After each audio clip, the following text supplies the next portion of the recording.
Olá, muito boa tarde. É o programa Eclésia que hoje lhe fala do encontro Evangelizar. Trata-se do maior encontro de formação de catequistas e dele vamos conversar com o padre Rui Alberto, sacerdote salesiano. Para já ficam os temas da atualidade religiosa na Igreja Católica. O secretário de Estado do Vaticano lembrou em Lisboa que a Igreja não pode ficar à margem da política. Ela é determinante para a relação e a convivência humana. A presença entre nós da segunda figura do Vaticano estava relacionada com o jubileu das autoridades que decorreu na Fundação Carlos Gulbenkian sob o nome de Compromisso com a Cidade. Dom Rui Valério, patriarca de Lisboa, destacou logo no início que a cidade é um espaço de relação que a todos deve envolver. A cidade é, antes de tudo, uma questão de relações. Construir cidade significa construir relações, como afirma o Papa Francisco na Fratelli Tutti. É preciso recordar, sobretudo, quando a digitalização parece reduzir a relação, a transmissão de informação, que a relação é mais que a passagem de dados. A relação é viva, construtora de vida, promotora de mais vida. Perante uma sala onde estavam presentes os responsáveis de forças de segurança e da sociedade civil e também da política, o cardeal Pietro Parolin sublinhou o compromisso com a política, do qual a Igreja não se pode aliar. La Chiesa non può limitare il proprio raggio d'azione al solo orizzonte spirituale, perché il termine politica non va interpretato nella sua accezione restrittiva di fenomeno partitico governativo, ma va ricondotto al termine greco polis, che designa proprio la città e di conseguenza l'insieme dei rapporti che strutturano la convivenza umana secondo un modello civico comprensivo di finalità politiche, economiche, sociali e culturali. Para este responsável da Santa Sé, as autoridades de um país devem ser construtoras de pontes. Nella vostra alta vocazione di parlamentari e legislatori, diplomatici, politici e funzionari pubblici, siete chiamati a molto più che amministrare o governare. Siete chiamati a essere costruttori di ponti tra la città dell'uomo e la città di Dio. Papa Leone auspica una politica della speranza e una economia della speranza. Una speranza ancorata non a mere illusioni, ma alla grazia di Cristo risorto, che ci permette già ora di riflettere la sua luce nella città terrena, nella storia concreta degli uomini e delle donne del nostro tempo.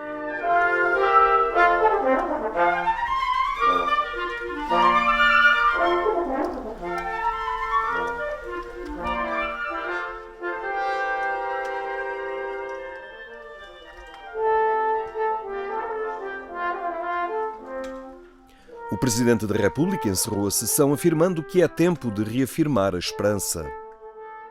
Por palavras e mais ainda por atos, por gestos comunitários de fé, pela prática intemerata da caridade, do amor partilhado, da doação aos outros, do respeito dos seus direitos e deveres, da sua diferença, do seu pluralismo, da sua proximidade, da justiça, do diálogo, da tolerância e da paz.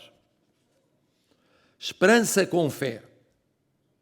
A fé das religiões, das igrejas, das orações, mas também a fé das filosofias, dos diversos humanismos e personalismos, das comunidades e das preces dos não-crentes.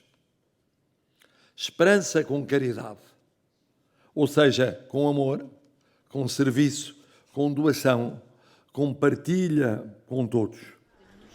Um compromisso com a cidade que foi sublinhado por outros intervenientes nesta iniciativa. A autoridade é um serviço, ou seja, de que o exercício de funções de responsabilidade essencialmente é um serviço. Enfim, resumindo, muito resumido, os últimos são os primeiros são os últimos, quer dizer, a ideia de que compete àqueles que têm responsabilidades, têm competências, olharem isso não como um privilégio, não como uma prerrogativa, mas como um serviço, como uma disposição, uma disponibilidade para os outros, para a comunidade.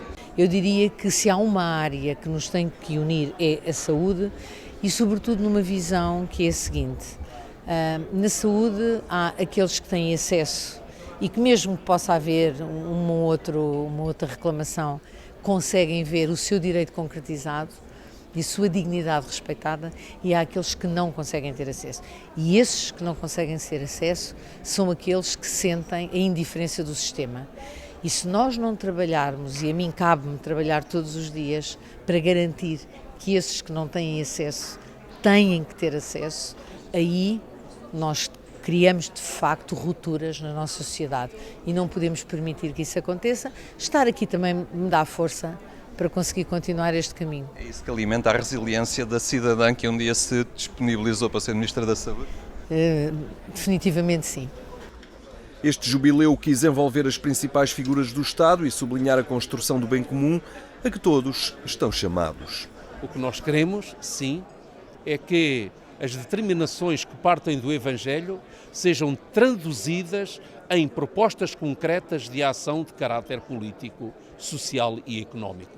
Tudo em ordem, como disse Sua Eminência, tudo em ordem àquela paz que é muito mais do que a ausência de guerra.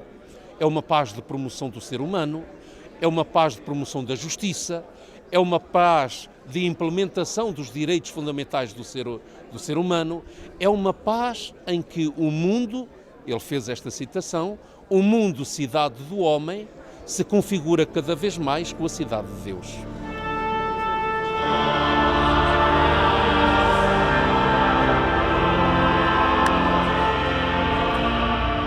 Um compromisso com a cidade deu enquadramento a uma celebração jubilar promovida pelo Patriarcado de Lisboa e que terminou com uma celebração eucarística presidida pelo Cardeal Pietro Parolin na Igreja de Nossa Senhora de Fátima.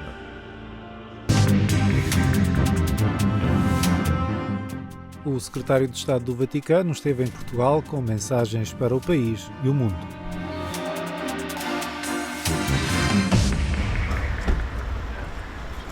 O cardeal Pietro Parolin visitou Portugal para participar no Jubileu das Autoridades a convite do Patriarcado de Lisboa.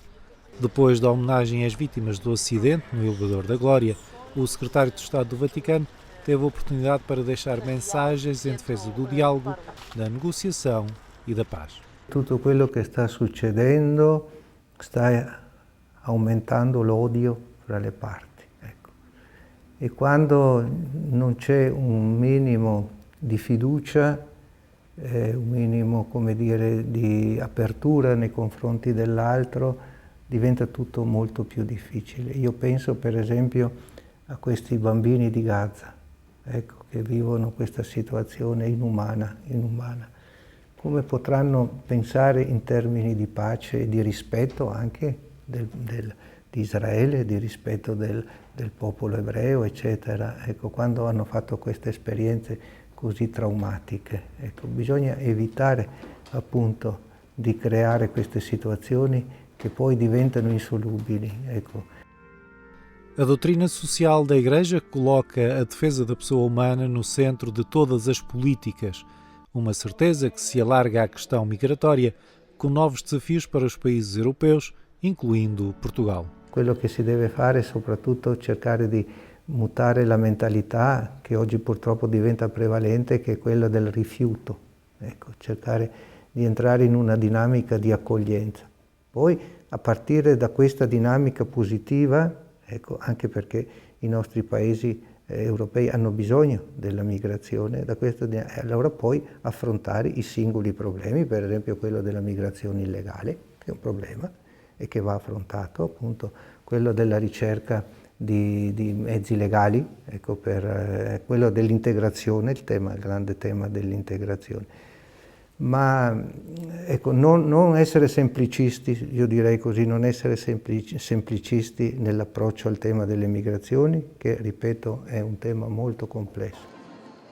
O secretário de Estado do Vaticano acompanhou Francisco em Fátima por 2 vezes e em Lisboa, na JMJ 2023. O Cardeal Parolin acredita que também vai acompanhar Leão XIV em Portugal. Credo di sì, che appunto credo che Papa Leone metterà tra i programmi dei suoi viaggi anche Fatima, certamente. È veramente un'esperienza che tocca nel profondo, e quindi aiuta anche la nostra fede, aiuta proprio anche la nostra fede, quindi ecco, penso che... E poi il tema anche adesso molto attuale della pace, il tema di Fatima legato alla fine dei conflitti, no? Ecco, alla pace, eccetera. Quindi anche questo è un motivo in più, diciamo, per venire a pregare la Madonna e mettere sotto la sua protezione di fronte anche a questa escalation che si vede, ecco, no? In Europa e in altre parti del mondo, mettere sotto la sua protezione proprio il mondo e il suo futuro. Já sabe que estes temas estão disponíveis no portal informativo da Igreja Católica em Portugal, em agência.eclesia.pt. É já no sábado, no Estoril, que acontece a edição de 2025 do Evangelizar, um grande encontro destinado a catequistas que aprofunda técnicas de comunicação e conteúdos para pôr a fé em diálogo com as novas gerações.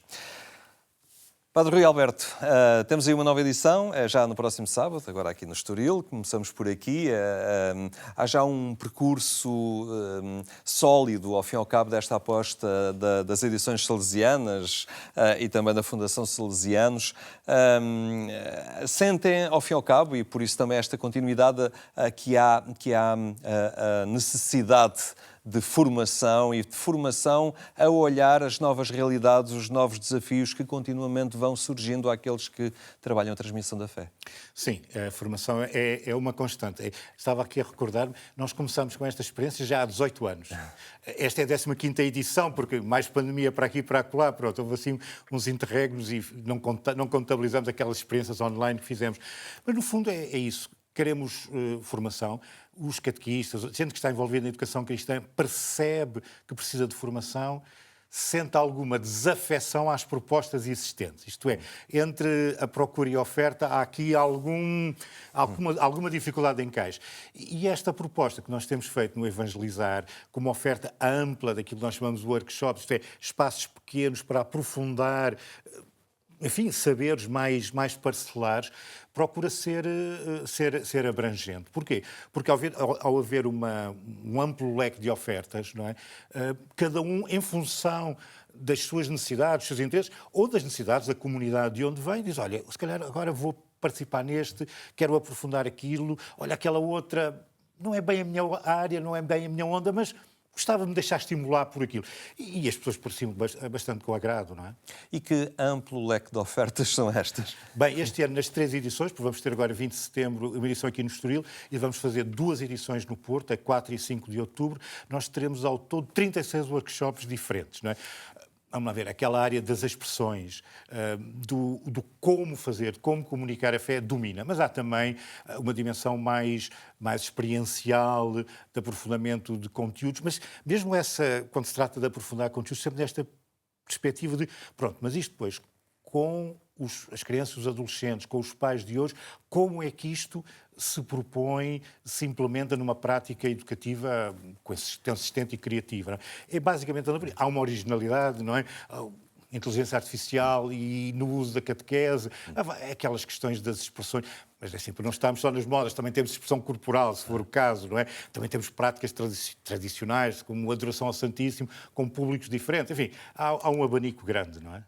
E isto, desde logo, porque as gerações são diferentes poucos anos depois, não é? Os desafios, o catequista permanece mais anos, não é? A dar, a transmitir a fé, a dar os seus encontros de catequese, mas as crianças, a cada ano que chegam, trazem ritmos diferentes, expressões diferentes, formas diferentes de dialogar entre elas, e o catequista tem que estar atento e sincronizar-se um bocadinho com estes desafios. E isso é óbvio, e aceito com alguma naturalidade que nós, em Igreja, andamos sempre atrasados. Pronto. Agora, não desistimos de ir atrás do comboio e procuramos dar da perna, como se diz lá na minha terra, não é? E aqui não não ambicionamos dar aos catequistas, olha, agora em 2025 tens esta fórmula mágica que vai servir para todos. Mas, de uma forma, insisto, são workshops de 75 minutos, é o que é, mas, no fundo, dar aqui a possibilidade de fazer experiência para o catequista começar a pensar e ganhar autonomia. Não é? A formação não é só aquela que acontece nas ações de formação, ou seja, no encontro, no trabalho, em paróquia, no preparar, no avaliar o que aconteceu. Aí tu vais ganhando competências, vais ganhando saber, vais tornando melhor o catequista. Pronto. Agora, a ideia aqui é, de alguma maneira, ter aqui uma brecha que abra horizontes e ajude os participantes, depois, ao longo do ano, a sedimentarem, síntese, a serem capazes de fazer experiências novas. E pergunto, é para catequistas de todas as idades? Sim. Repara, porque hoje chegamos aos 70, 80 anos e ter hoje 70 e 80 anos não é a mesma coisa que há 20 ou há 50 anos, não é? Pronto. Não, estas novidades são-nos acessíveis a todos, não é? E se calhar eu gostaria de estar numa paróquia, numa comunidade cristã, onde catequistas de diferentes idades trabalham com crianças, com jovens, com adultos, com idosos, não é? Neste encontro, que é algo que também nós procuramos no Evangelizar, na própria fórmula, não é? O workshop não é um nome bonito e sofisticado em inglês para dizer aula. Não é uma aula, é um espaço de experimentação onde as experiências, até as ignorâncias dos participantes postas em comum, são espaços de experiência. Acho que é muito enriquecedor ser uma pessoa que começa agora a dar catequese, tem 16 ou 17 anos, outra que já faz catequese há 40 ou 50, que se encontra numa base, troca experiências, estimula-se, aprende, abre horizontes, não é? É aqui uma troca recíproca, e essa também isso é uma forma de ser igreja, não é? E que de alguma maneira vai-nos treinando para, localmente, fazer uma igreja assim, pelo menos neste ambiente da catequese. E depois de trabalhar estas formas diferentes de passar a fé, o espaço da catequese pode ser um estilo de aula coloquial em que se passam conceitos, alguém fala e outro escuta, mas pode ser um jogo, pode ser uma construção, uma encenação, uma dinâmica. Há hoje uma pluralidade de metodologias. Sim, não sei, muitos dos nossos ouvintes se calhar ainda têm um bocadinho aquele mito da catequese como a aula de instrução religiosa, não é? E pensando naquela escola clássica da tabuada, não creio que isso faça sentido, porque o centro da catequese tem que ver com ajudar a passar de uma fé inicial a uma fé adulta, madura, autónoma. Isto não é um exterior de nós, não é um conteúdo mais, uma fórmula diferente do teorema de Pitágoras, uma coisa assim estranha. Não, isto é, o Evangelho em si mesmo é a experiência que pode e deve ser experimentada hoje, de uma maneira quando tens 6, quando tens 16, quando tens 66 anos. Pronto. Hoje, em 2025, é diferente de 2020, que é diferente de 2000. Perfeito. Agora, o catequista é, digamos, aquele mediador que faz fazer experiências e que ajuda os catequizandos a interpretar, dentro deste horizonte da comunidade, essas mesmas experiências. E, portanto, esta panóplia de técnicas, se é a tal inteligência artificial, se é a expressão corporal, se é a parte mais celebrativa, se é a parte mais do diálogo interpessoal, da empatia, tudo isso são ferramentas que nos são úteis para fazer acontecer essa catequese de qualidade. Estava aqui a recordar que estamos a pensar no catequista, que tem o seu lugar na estrutura pastoral da comunidade cristã, determinada paróquia, mas hoje temos a catequese familiar.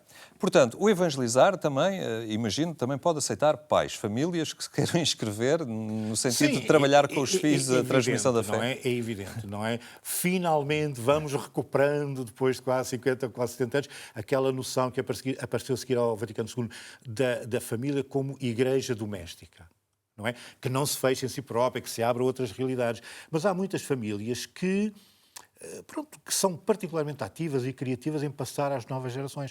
São famílias que não funcionam como redomas, não é? Que têm os seus filhos em ambientes abertos, cheios com valores plurais, muitos deles a leste da fé, mas são famílias que procuram ser igrejas domésticas, onde se reza juntos, onde se propõe a fé, onde se encontra razões da sua fé, onde 2 ou 3 estiverem reunidos em meu nome, eu estou no meio deles. Aí está uma igreja. E há muitos pais que andam a procurar, mas como é que isto se faz, não é? E aqui, por um lado, também este novo currículo de catequese que os nossos bispos propuseram já está a puxar por isso, não é? E, portanto, os catequistas também, e as propostas também puxam um bocadinho para esse lado. E para os salesianos que há 18 anos tiveram esta intuição, acaba por ser algo que também brota naturalmente do carisma em si, porque é o vosso trabalho também estar sempre na leitura atenta da realidade dos tempos e perceber como é que se leva a Cristo e se traduz o Evangelho a cada momento da nossa cultura. É que nós, a Igreja, é assim, quem faz a parte, numa empresa ou na Igreja, a parte da administração, não pode acrescentar zeros ao orçamento, não é? Na parte do dinheirinho. Na parte dos recursos humanos, tu podes acrescentar, isto é, às vezes a gente queixa-se, não temos pessoas ou não temos pessoas preparadas, é verdade. Mas porque nós acreditamos, pelo menos nós os salesianos acreditamos na educação, isto é, as pessoas podem aprender, podem crescer. E onde tens um catequista desmotivado e incompetente, na semana seguinte, 1 ano depois, 5 anos depois, essa mesma pessoa ganhou algumas competências, ganhou motivação. Nós podemos mudar, podemos enriquecer as nossas comunidades. Não é? E atenção, não é que nós, salesianos, tenhamos uma fórmula mágica ou tenhamos um especial talento para fazer isto acontecer. Temos esta convicção, não é? Que a educação pode acontecer. E a educação é a mediação da graça do Espírito Santo, que vai dando às pessoas as competências para crescer. E insisto, e se isso acontece em igreja, isto é, nesta interação entre nós, na conversa, na crítica, na correção fraterna, vão acontecendo pequenos e grandes milagres. Muito bem, Padre Rui Alberto, agradeço muito esta presença aqui entre nós e também na Agência Eclésia estaremos atentos ao desenrolar destas próximas edições do Evangelizar, já neste próximo fim de semana e depois também no Porto. Obrigado por ter estado entre nós. Foi um prazer, obrigado. Por hoje é tudo, agradeço a sua presença e atenção. Tenha então uma muito boa tarde e até amanhã, se Deus quiser.